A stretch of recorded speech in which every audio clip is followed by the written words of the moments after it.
Now, last week, we concluded with a portion called Kedoshim, which means holy ones.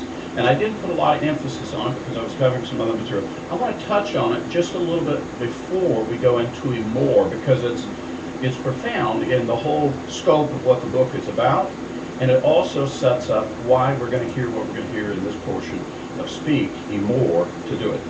Let me take you going backwards from this, chapter 20, which precedes our portion, verse 26. It says, this is chapter 20, verse 26, "Thus you are to be holy to me, for I, the Lord, am holy, and I have set you apart from the peoples to be mine." Did you know you belong to the Lord?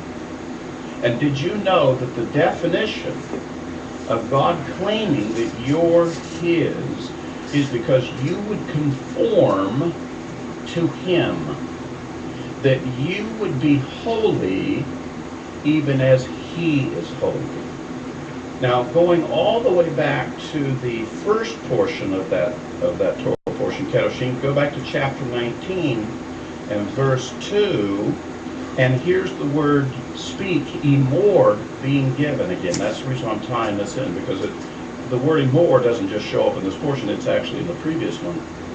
He says in verse 2, chapter 19, "Speak to all the congregation of the sons of Israel, and say to them, you shall be holy, for I, the Lord your God, am holy." And what is given in these portions, what Leviticus gives us a lot of, there's lots and lots of commandments and instructions in here.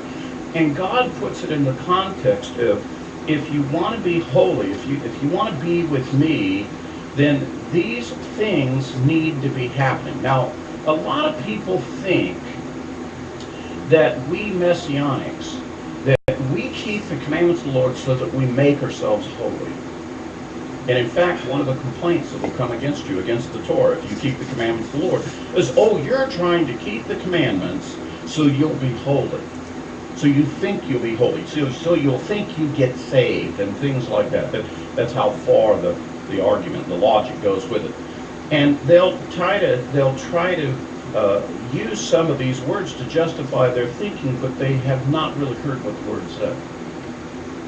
The reality is this, and I'm going to give you a short definition on holiness, and I'm going to give you a short definition on another term, being sanctified, tonight, because these are the two themes that are in this book. In fact, be holy is the theme of the whole book of Leviticus. God is holy, right? I mean, we got it. We got that part. The question is about how in the world do we get to be holy? You know, what do we have to do to be holy? What's the transition? Because we're not holy, right? We're all unholy, right? Right? Except, okay. Now, what does God do to be holy?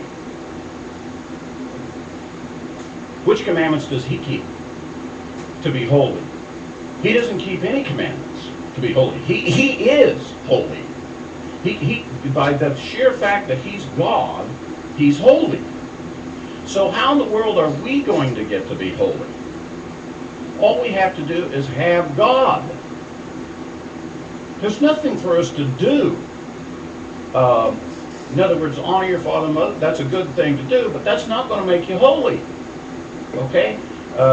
Don't transgress the law. Okay? That's not going to make you holy. That's what sin and transgression is it's what blocks you or makes you unholy, in effect.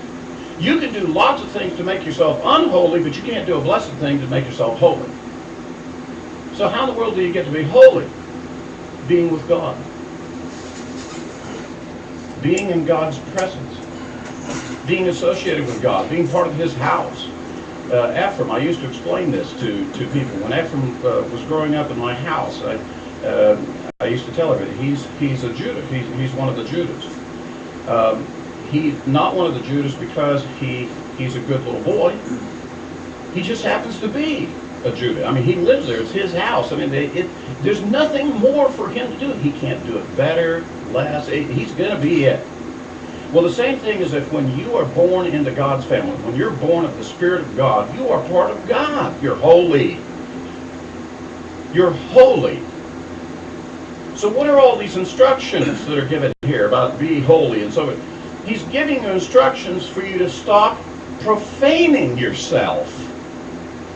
Be who you really are. Don't do this to try to become something. Follow these instructions so that you don't distort who you are. So you don't make yourself profane or unholy.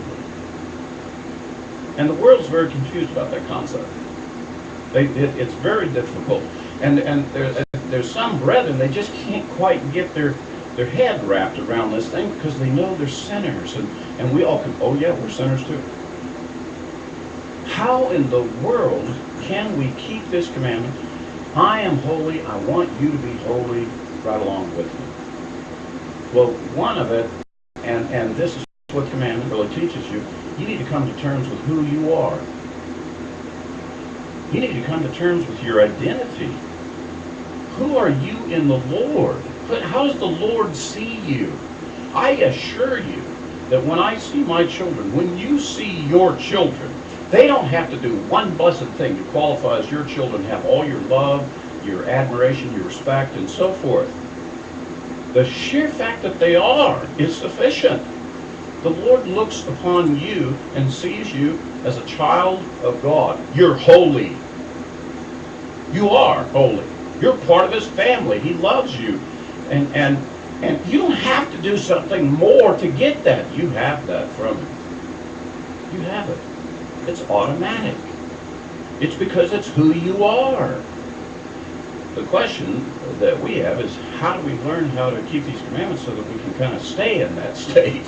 And we can recognize that, and others, as we're in fellowship with them, they'll recognize the same thing, the same qualities and characteristics with us. Now, I mentioned another term with you about that is also mixed into this theology of holiness, and it's the term being sanctified or sanctification.